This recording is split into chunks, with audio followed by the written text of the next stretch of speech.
But Polynesian people, we're not our body types are not used to like processed food. Like that's why we get so big in that. I think our bodies react to processed food differently to white people. I don't know, but there's some truth to that. A couple of theories saying that like our ancestors, our Polynesian ancestors who were navigating to new lands, to new Pacific islands, that their bodies were more able to deal with a lot of starch because they had to build up their bodies and their metabolism before they set out and travelled unknown distance, unknown waters to new lands.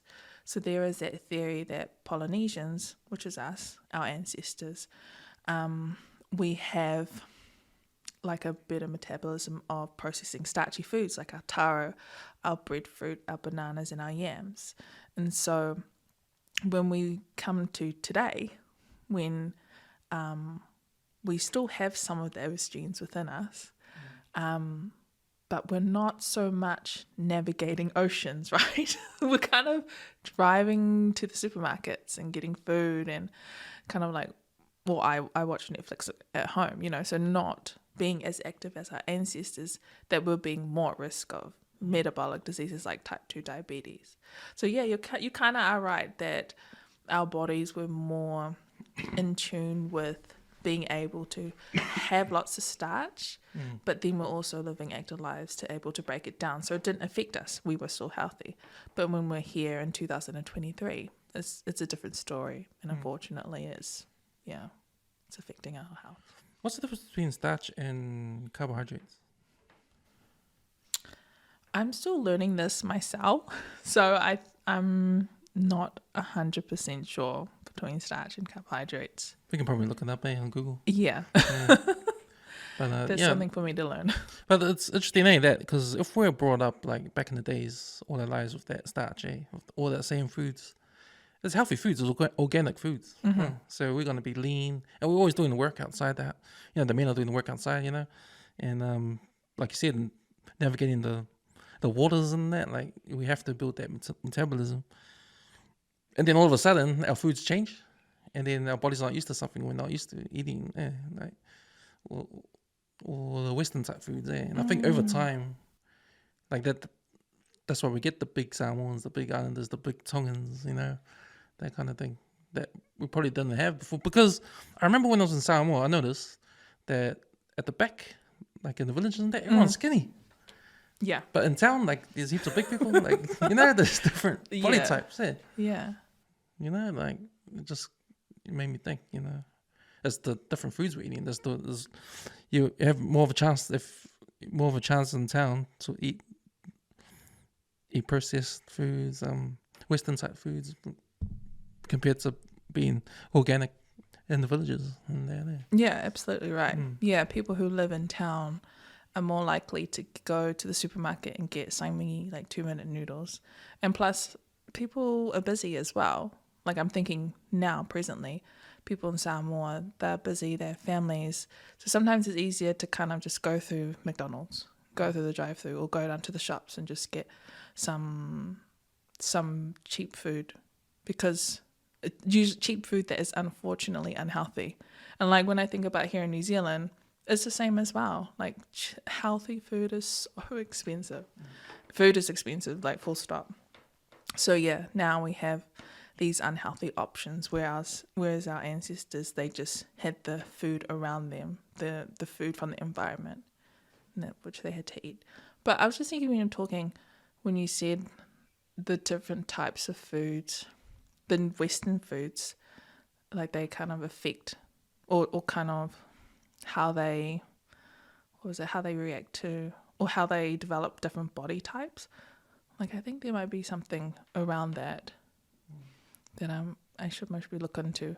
But then I was also thinking that when we talk about food and like health, it's not that simple. There's just so many things that affect our health. It's like what we eat, our lifestyle, our genetics, our environment. In some areas, there are just fast food takeaways just everywhere in the close proximity, you know. And there's just so many factors, yeah. And probably the other factor is there's so many food out there. There's so much food now than I think ever before now. Hey, because I don't know if back in the old days when you have 3 meals a day. Now you can have all sorts. You don't have to have 3 meals a day. You can have snacks in between and that. I mean, there's lots of food out there, I think. Yeah. And probably never had that amount of food that everyone's got access to and stuff. Yeah. I also read as well, like during the missionaries when they came, they recorded that Samoan people only had two meals a day. So usually in the morning, and then their biggest meal would be in the evening. Oh. So that's something as well, like how... Eating less. Yeah. Yeah, so they're eating less, doing more exercise. They didn't talk about snacks or anything in between. It's just a different way, a different lifestyle back then. And I guess it's all consumerism stuff, eh? Like everyone's trying to make a buck. Like you're gonna sell some food, so you can have. It's like the whole T-shirt thing. Everyone's printing T-shirts. I've seen that. Printing T-shirts to sell, and like how many T-shirts do you really need? You know, like it's like food is abundance now. Eh? We've got an abundance of food now, but it's interesting about how. It's interesting that your studies about looking at back in the days, because even with the human body, like, do you have to get into like a baseline sort of thing? Like, what does the human body, what's the intake like? Like, what happens if you have carbs versus protein and all that? Study that as a baseline, and then they have a different ethnicities, if that affects that. So we're kind of looking at one aspect of that in terms of the body. So we have a clinical trial where we look at Māori Pasifika, and they come into the university and we run assessments of them. So we run assessments to look at their body composition using the DEXA scanner. I think a lot of athletes use it, and it measures their bone density, their body fat and muscle mass. So it's really interesting with us as Pasifika, we will have a different body composition, and it makes me think of, the BMI, where when we take the BMI, we're like morbidly obese, right? But with the DEXA, it actually shows the distribution of our fat. We could have a lot of bone density, but very small fat. Right. And so that gives us a more in-depth understanding of our body composition, especially as Māori Pasifika. And then we want to understand what people are eating. So we did give them like questionnaires, and then also how their body responds to a meal. So unfortunately, this study was set up before mine. So the meal is actually just like a protein drink, a protein meal replacement drink, muffins that are toasted and they have butter and jam on them.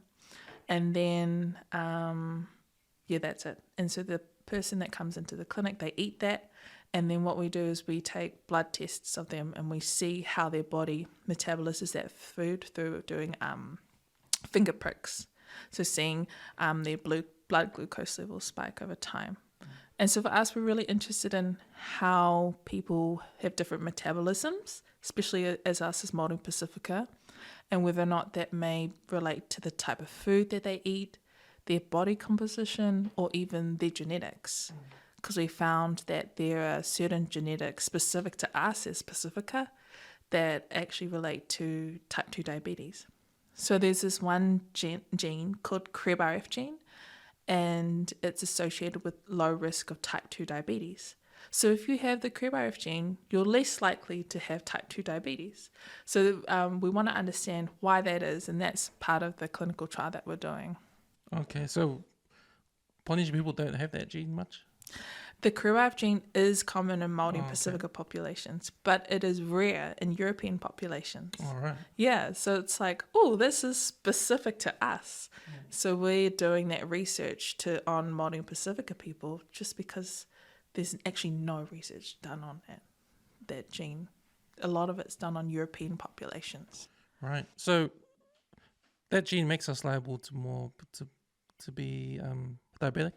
Less. Less. Yeah, less we have diabetic. less risk of being diagnosed with type 2 diabetes. Oh, and what's type 2 diabetes? Type 2 diabetes is when you have too much sugar within the bloodstream. So that can affect your eyes, vital organs. You can be very sick from it. And so people usually have medication just to help with the blood glucose levels. So we've got less of that gene. If we have the CRBRF gene, that means we are less of a lesser risk of getting type 2 diabetes.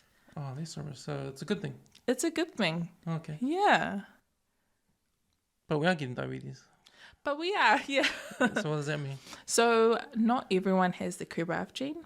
Right. So we're wanting to understand if there are other genes out there that can help us